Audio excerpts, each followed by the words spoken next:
Eccoci qua, mister. Allora, una grande partita, un 4-1 che lei purtroppo se l'è gustato, fra virgolette, dagli spalti, perché c'è stata un'espulsione che comunque non le ha rovinato sicuramente la domenica.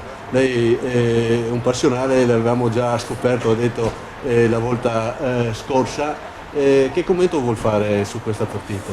Beh, io devo ringraziare la squadra perché oggi davvero ha fatto tutto quello che avevamo provato, si è sacrificata, ha avuto uno spirito incredibile, non ha mai mollato, siamo andati sotto, non abbiamo perso la testa ed era esattamente quello che avevo chiesto prima della partita, perché le sensazioni erano ottime, ci stiamo allenando con grande disponibilità e quindi io ero fiducioso, certo non fino a questo punto, però siamo contenti, sono contento per il mio staff, per la società, ci meritavamo tutti una boccata d'ossigeno. Detto questo, da martedì si lavora.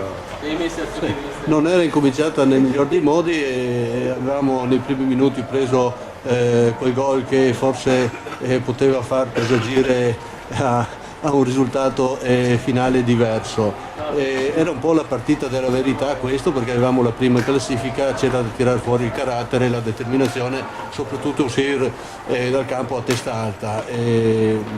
Penso tutti obiettivi raggiunti, la gente imparerà a conoscere il nome Giancarlo Maggio come mister e allenatore. Oggi però c'era il suo secondo poi nel finale di panchina. Chi è il suo secondo? No, il secondo purtroppo anche lui era fuori perché per regolamento non può essere con me in panchina, è Massimo Marzola.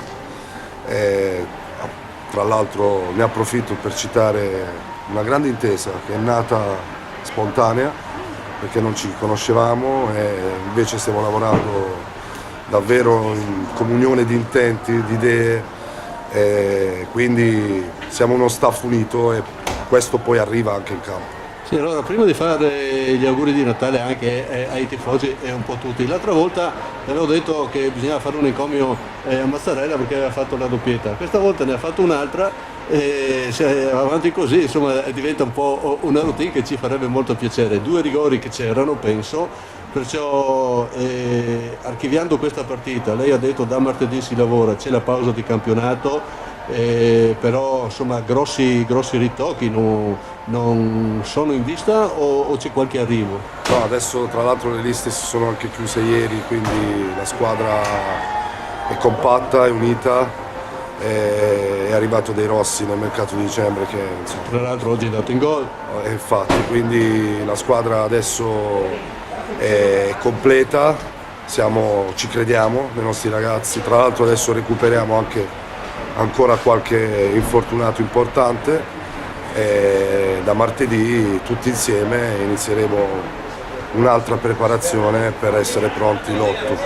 Allora vogliamo fare in conclusione gli auguri di Natale ai tifosi, alla società, a voi stessi, insomma a tutti noi. Sì, assolutamente sì. L'augurio lo volevamo fare in campo per tutta la città, per i tifosi, se lo meritavano perché si soffre tutti insieme, quindi siamo contenti tutti, soprattutto per loro. Bene, grazie mister. Grazie.